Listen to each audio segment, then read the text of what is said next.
Hey, so for supper tonight, I'm going to make a homemade Salisbury steak. This is the way we do it here in Tennessee. Everything is homemade. So I hope you guys stay around and enjoy what I'm making.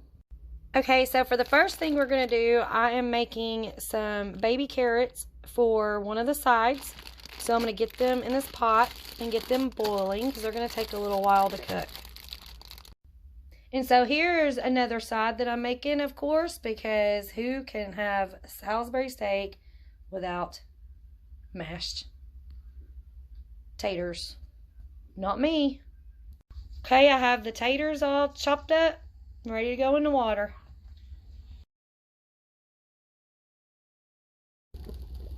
Got the carrots boiling, and I just added a little bit of salt. Okay, so next we're going to just chop up an onion and have that ready to go.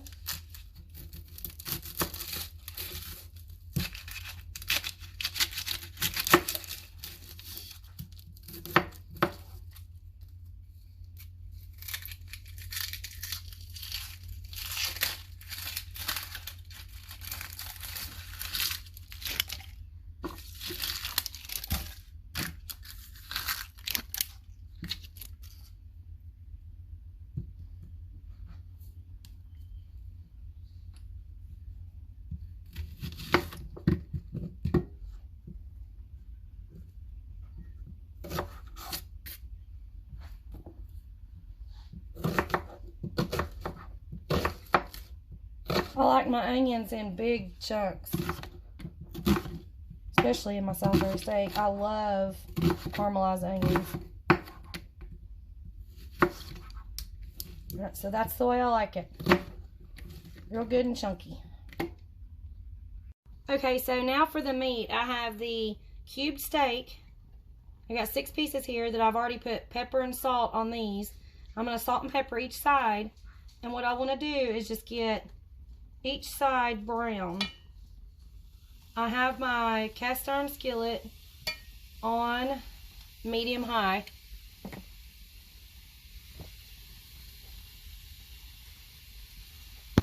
I don't use a lot of salt because there's salt in the gravy mix that I'm going to use. So just a little bit of salt and some pepper. These two are stuck together.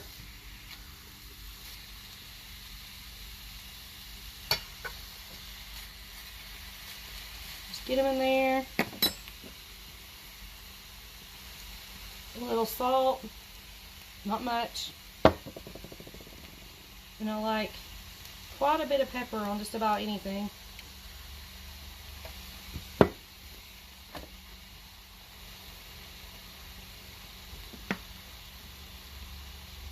Now I'm just going to brown this side. I'll turn that up to high.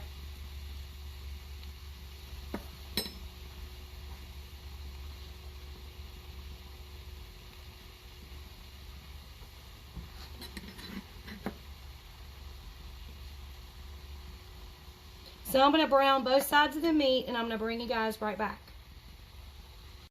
Okay, so the meat has been browned on both sides just a little bit to get it going. And then now I'm just going to add the onion.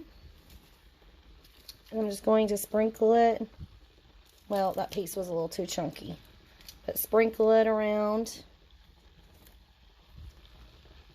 on the meat.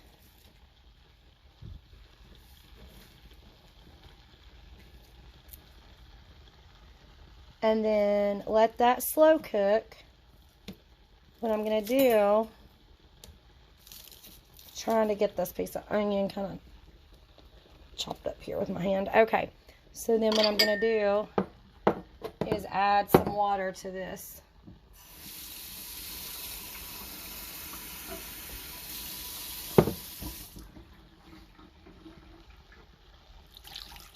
Just going to add some water. I'm adding about a cup of water so that can slow cook and get them onions cooked down. I'm going to turn it to medium.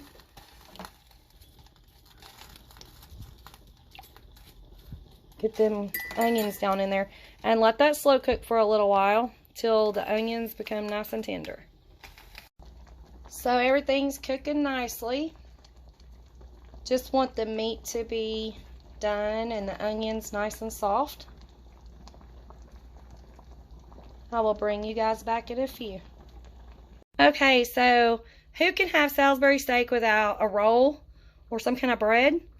I don't have any rolls, but I do have this honey corn muffin mix. This stuff is really good. I love honey cornbread. Honey anything. And it's really good for you too. So we're going to get this mixed up. I have my cast iron skillet here with a little bit of, well, a lot of butter. It's butter spray. It's seasoned, but it's not real seasoned right now. So I put some spray in there. And I'm going to get this stuff mixed up and I'll bring you right back. Okay, so there's our cornbread. It's going to go in the oven for 13 to 17 minutes. Or until golden brown, depending on your oven. Okay guys, so the meat is nice and tender. Because you cook it on low, it does get tender. This meat seems to get tough if not. So make sure you cook it on a low setting. Our onions are good.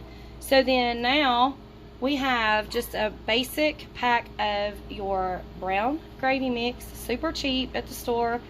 I also have this container of the gravy mix. It's a little more expensive, but I like the packet kind better actually. It just seems to have more flavor. So we are just going to mix that in there. Give me just a second.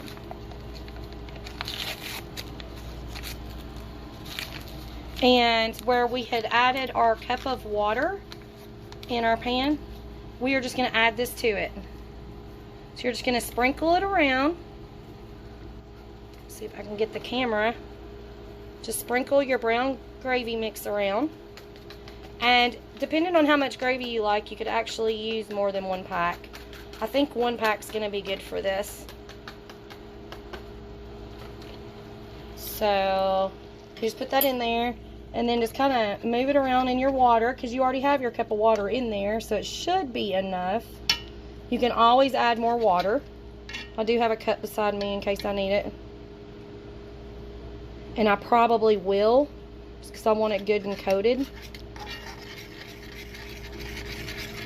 But it's going to get all the good meat juices off the bottom of the pan as well.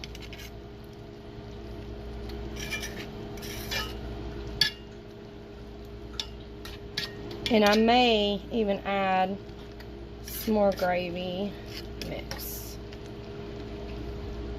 It's a little thick, so just going to go ahead and add some more water.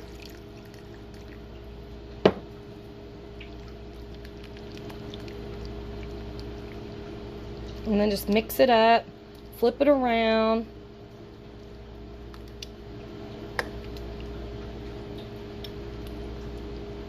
Let all that gravy get mixed up real good.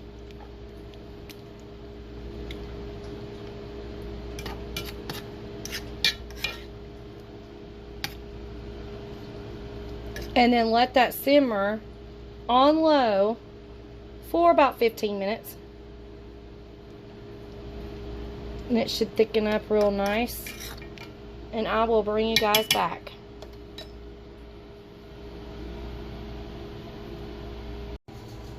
Look at them taters.